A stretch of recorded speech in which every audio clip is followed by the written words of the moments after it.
HR crime news में आप तमाम का इस्तकबाल है। बामस अखाड़े में जश्न का माहौल। AIMIM लीडर तलहा कसेरी ने खालिद बामस को बेस्ट अवार्ड दिया।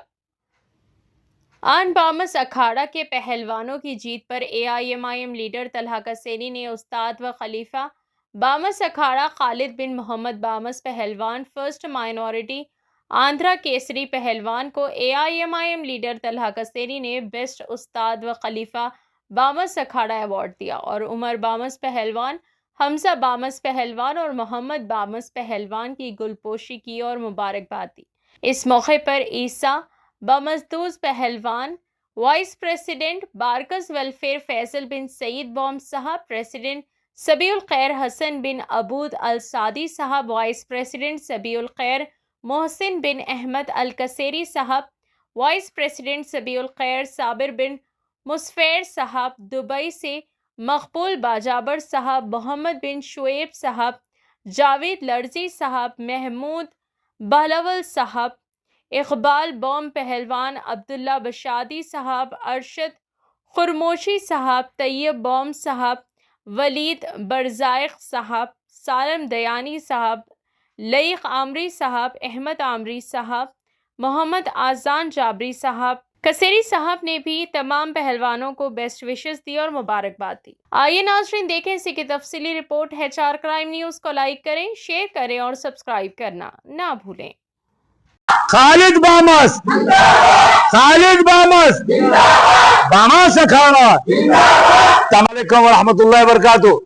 अल्हम्दुलिल्लाह नाज़रीन, आज बड़ी खुशी और मसरत की बात है कि अल्लाह के फज़ल व करम से आप तमाम की दुआओं से थर्ड बाबैया उस्ताद रेसलिंग इवेंट जो टूर्नामेंट था LBS स्टेडियम में, उसमें आपकी अपनी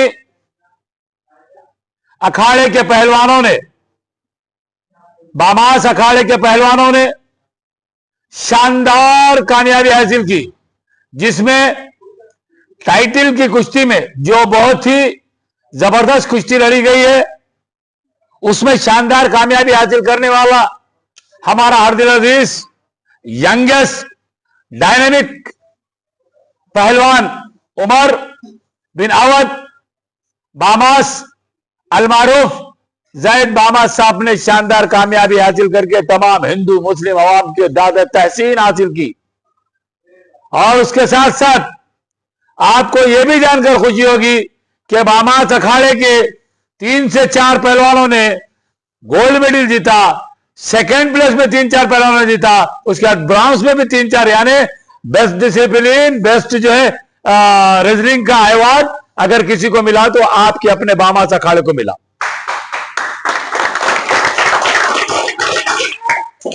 आपको यह जानकर बेहद खुशी होगी कि बामस अखाड़े की जो बुनियाद रखी गई थी, जिसका मकसद यह था अल्लाह उन मरहूमीन को जन्नत फिरदौस में आला मुकाम अता फरमाए, सलीम भाई और अवध भाई को, उनकी एक सोच थी कि हमारे पुराने शहर में हैदराबाद के बच्चे न सिर्फ तेलंगाना बल्कि हिंदुस्तान भर में अपना नाम रोशन करे, इसलिए बामस अखाड़े की बुनियाद रखी गई।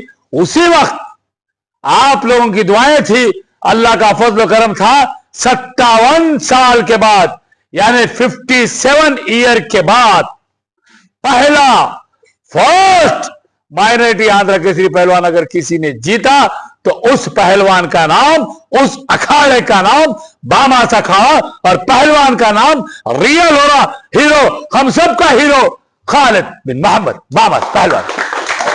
मैं नाज़रीन आपको ये बताते हुए अफसोस का भी इजहार कर रहा हूं कि तेलंगाना फॉर्मेशन के बाद पहले BRS गवर्नमेंट थी, आज कांग्रेस की गवर्नमेंट है।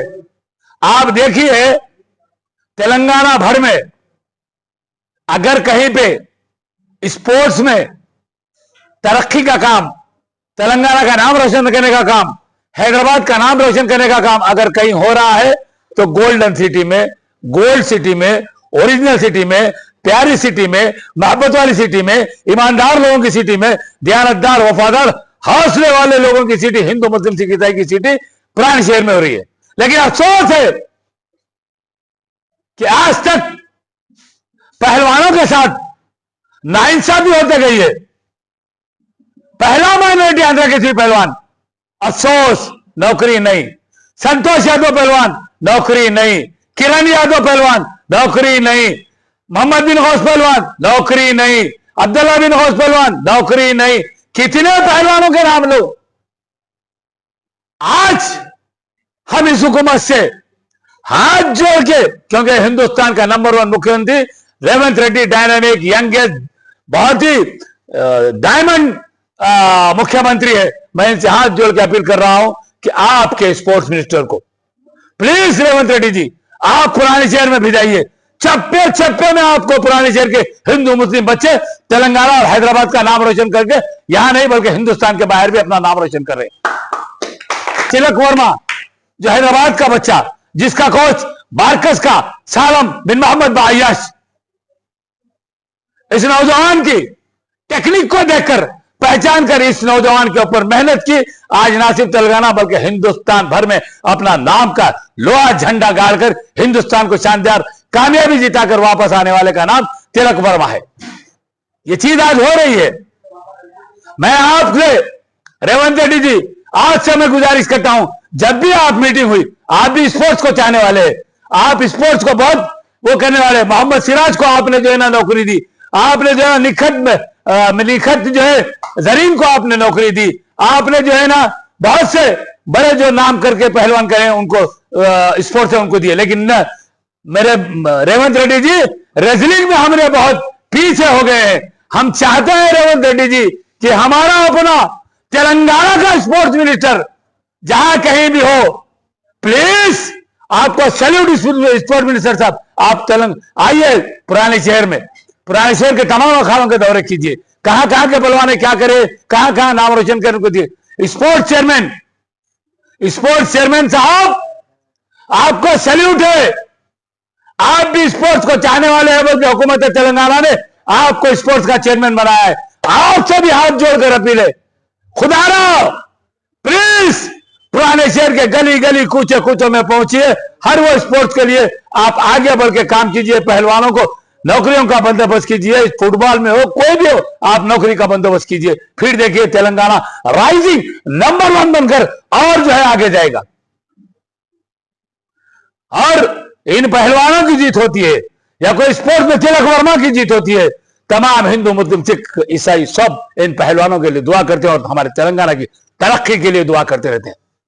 और ये चीज हम हमारे हिंदुस्तान के दोनों शहर पार्लियामेंट हैदराबाद वसत कुल मजलिस इत्तेहाद मुस्लिमीन हबीब मिल्लत अली जनाब अकबरुद्दीन अली साहब एमएलए फ्लोरिडा तेलंगाना से कोई असेंबली को भी इत्तला देके बहुत जल्द तमाम पहलवानों को लेके दासी बामा से अखाड़ा, बाम अखाड़ा, बेगम बाजार के अखाड़े, सब पहलवानों को लेके असद भाई अकबर भाई को साथ लेके इंशाल्लाह मुख्यमंत्री से मुलाकात करके इन पहलवानों के साथ जो नाइंसाफी हुई है उसको दूर करने की कोशिश करेंगे। और उम्मीद रखते हैं कि हमारा हिंदुस्तान का नंबर 1 वजीर आला, नंबर 1 जो है ना मुख्यमंत्री अन्नमला रेवंत रेड्डी जी अब जरूर इन पहलवानों के ऊपर नजर रखेंगे। हर अखाड़े को 20 से 25 हजार रुपए खर्चे को दीजिए, उनके बच्चों को दूध के लिए दीजिए, क्योंकि इनके पेरेंट्स और ये वस्ताद मोहतरम अपने जाती खर्चे से बड़ी मुश्किल से इन पहलवानों को तैयार कर रहे हैं। अगर इसमें हुकूमत की इमदाद मिल जाए तो यकीन जानिए ना सिर्फ हिंदुस्तान बल्कि दुनिया के मुख्तलिफ कंट्री में जाके हमारे हैदराबाद और तेलंगाना के शेरा अपना नाम रोशन करके आएंगे। फिर एक बार दिल की गहराइयों से मैं हमारे खालिद बामा साहब को, उमर बामा साहब को, हमजा बामा साहब को, यंगेस्ट पहलवान है, बता रहा हूं जो आगे ये जो फ्यूचर है हम लोगों के, अल्लाह इन लोगों को सलामत रखे ये, और हमारे मोहम्मद बामा साहब को और जितने ये पहलवान है अल्लाह सबको अच्छा रखे। ये लोग अली हमारे बावजी साहब है, यूसुफ भाई का फर्जन अली भाई, बच्चे जो यंगेस्ट काम कर रहे हैं, अल्लाह ताला इनको सबको अच्छा रखे। आखिरी में यही कहूंगा मैं कि आज की इस तकरीब में मेहमान खुसूसी की हैसियत से अली जनाब अब्दुल समद बिन अब्दास साहब और हमारे उपगुड़ा के कारपोरेटर अब्दुल फहद बिन अब्दास साहब और हमारा कॉर्पोरेटर अब्दुल वहाब साहब यंगेस्ट, इन तमाम ने भी इन पहलवानों को मुबारकबाद दी है। और हर दिल अजीज दोनों शहर असदुद्दीन अवैसी साहब, अकबरुद्दीन अवैसी साहब ने भी इन पहलवानों को, बामास अखाड़े को, बाम अखाड़े को, बेगमबाजार अखाड़े को, हिंदू मुस्लिम जितने अखाड़े हैदराबाद और तेलंगाना में, सबको मुबारकबाद दिए, सबको सलाम कहा है, कबूल फरमाइए। शुक्रिया, खुदा हाफिज। बैठो जी।